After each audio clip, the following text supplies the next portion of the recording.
warahmatullahi wabarakatuh. Tajahau, perkenalkan saya Nirmal Alias yang akan bertindak sebagai moderator pada presentasi kali ini, di mana saya tidak hanya sendiri, saya ditemani oleh rekan-rekan kelompok saya. Ada saya Susliana, saya Jumani Lydia, saya Nindika Sembarang Tuzulu, saya Melisa Yudhindrisani.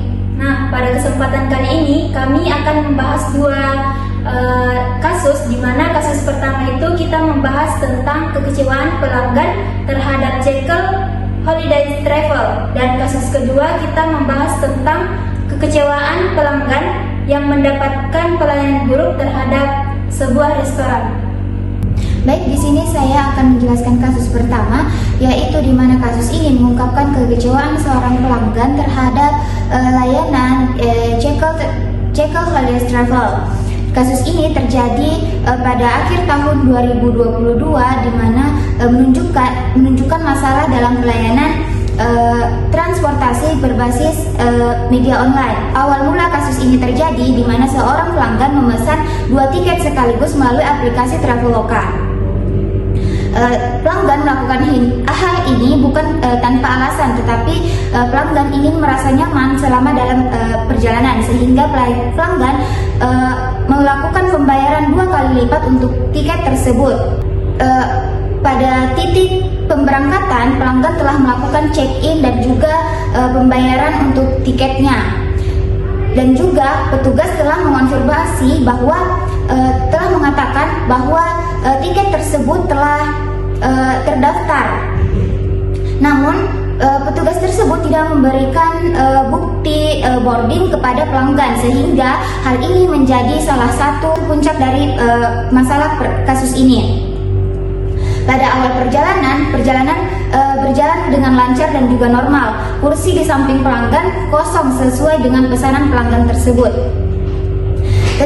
Sehingga masalah terjadi sampai pada titik pemberhentian kendaraan berhenti di pester, di mana petugas lain mengambil penumpang baru, kemudian penumpang baru tersebut diberikan tempat di samping pelanggan tersebut tanpa mengonfirmasi terlebih dahulu. Hal ini membuat pelanggan merasa dirugikan karena menurutnya ia telah melakukan pembayaran dan juga check-in untuk kedua kursi tersebut. Jadi, menurut pelanggan tersebut, kursi tersebut menjadi haknya dan tidak bisa dialihkan kepada orang lain. Ketika pelanggan mencoba mengajukan keluhan, pelanggan justru mendapatkan proses yang berbelit-belit. Pelanggan tersebut harus berpindah dari kontak satu ke kontak yang lain. Dan jawaban yang diberikan oleh customer service tersebut tidak sesuai dengan apa yang dialami pelanggan.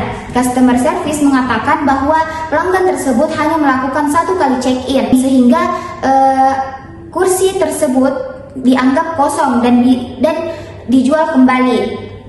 Hal ini menyebabkan pelanggan tidak hanya rugi secara materi, tetapi pelanggan kehilangan kepercayaan terhadap pelayanan tersebut. Selanjutnya kita masuk pada kasus kedua, yaitu industri kuliner. Kita melihat bahwa ada sebuah kasus yang sangat vital, tepatnya di restoran Pakmat Western.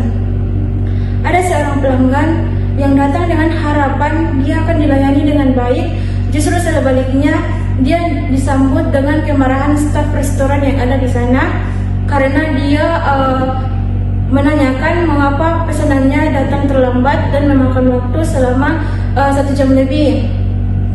Selain perilaku kasar, orang-orang juga menyimpulkan pada video tersebut bahwa terdapat diskriminasi pelayanan yang ada pada restoran tersebut, seolah-olah yang berhak memiliki senyuman dan makanan hangat hanya orang-orang yang memiliki nama besar seperti artis, sementara pelanggan yang biasa diperlakukan tidak pantas dan cenderung tidak sopan.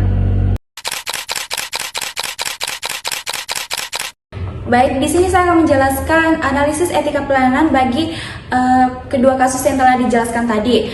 Pada kasus Jekyll Holidays dan Pakmat Western, yaitu di mana kedua kasus tersebut sama-sama memiliki kegagalan dalam memberikan etika pelayanan terbaik bagi customer. Yaitu pertama, pada kasus Jekyll Holidays itu di mana masalah ini tidak masalah ini tidak hanya berfokus pada sistem yang kurang jelas, tetapi juga terhadap perilaku petugas dalam menghadapi customer, karena kurang memberikan solusi yang terbaik bagi masalah yang telah terjadi. Nah, pada sisi empati, perusahaan juga kurang memberikan pelayanan etika yang terbaik bagi customer karena kurang mempertanggungjawabkan hak pelanggan, karena pelanggan sudah membeli tiket terlebih dahulu, serta perusahaan juga tidak peka terhadap kerugian yang telah dialami customer untuk masalah tersebut. Kasus kedua yaitu kasus Pak Mat Westem, yaitu di mana kasus ini lebih terlihat pada aspek keadilan dan kesantunan. Sikap staf yang emosional dalam menghadapi komplain pelanggan, serta adanya sikap tidak profesionalisme dalam bekerja, sehingga customer lebih banyak komplain terhadap restoran tersebut. Selain itu, adanya perlakuan berbeda antara customer satu dengan customer lainnya, dan petugas juga memandang status sosial, sehingga di situ adanya diskriminasi antara petugas dengan customer, sehingga kurang adanya menerapkan prinsip etika pelayanan baik terhadap customer. Baik, selanjutnya itu solusi atau rekomendasi. Di sini terdapat 3 solusi atau rekomendasi utama. Yang pertama yaitu perusahaan perlu melakukan pelatihan ulang untuk staf, terutama dalam bersikap dan cara berkomunikasi dengan pelanggan.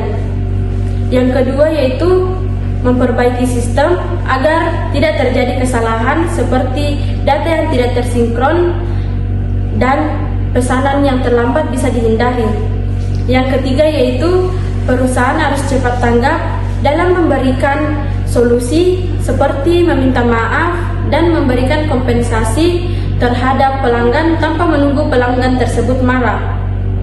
Jadi intinya pelayanan yang baik bukan soal tentang tidak pernah salah, tetapi bagaimana perusahaan bertanggung jawab atas kesalahan yang terjadi. Nah, itulah tadi presentasi dari kelompok kami. Dapat saya simpulkan bahwa kedua kasus tersebut menunjukkan bahwa pelayanan yang buruk disebabkan oleh lemahnya sistem dan kurangnya profesionalisme staf.